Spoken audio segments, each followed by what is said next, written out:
Cook channel.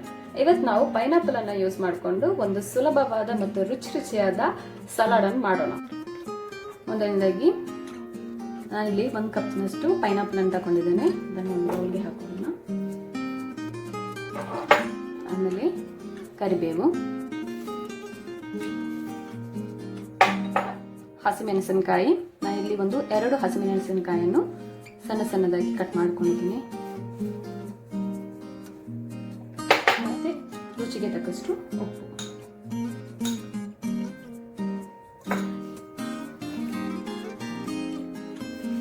Five second ಇದನ್ನ ಚೆನ್ನಾಗಿ mix ಮಾಡ್ಕೊಳ್ಳಿ.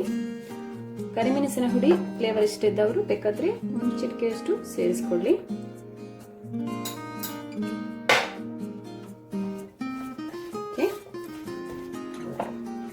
ಈಗ ನಮ್ಮ ಈಸಿ ರುಚಿಯಾದ ಪೈನಾಪಲ್ ಸಲಾಡ್ ರೆಡಿಯಾಗಿದೆ. ಈಗ ಇದನ್ನ ಸರ್ವಿಂಗ್ ಪ್ಲೇಟ್ಗೆ ಹಾಕೋಣ.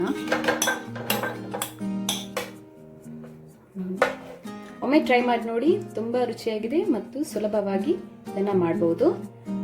ಇದು ರೈಸ್ಗೂ ತುಂಬಾ ಒಳ್ಳೆ ಕಾಂಬಿನೇಷನ್. ಈ ವಿಡಿಯೋ ನಿಮಗೆ ಇಷ್ಟವಾಗಿದೆ ದಯವಿಟ್ಟು ಸಬ್ಸ್ಕ್ರೈಬ್ ಮಾಡಿ ಹಾಗೂ ಲೈಕ್ ಮತ್ತು ಶೇರ್ ಮಾಡುವುದನ್ನು ಮರೆಯಬೇಡಿ. ಥ್ಯಾಂಕ್ಸ್.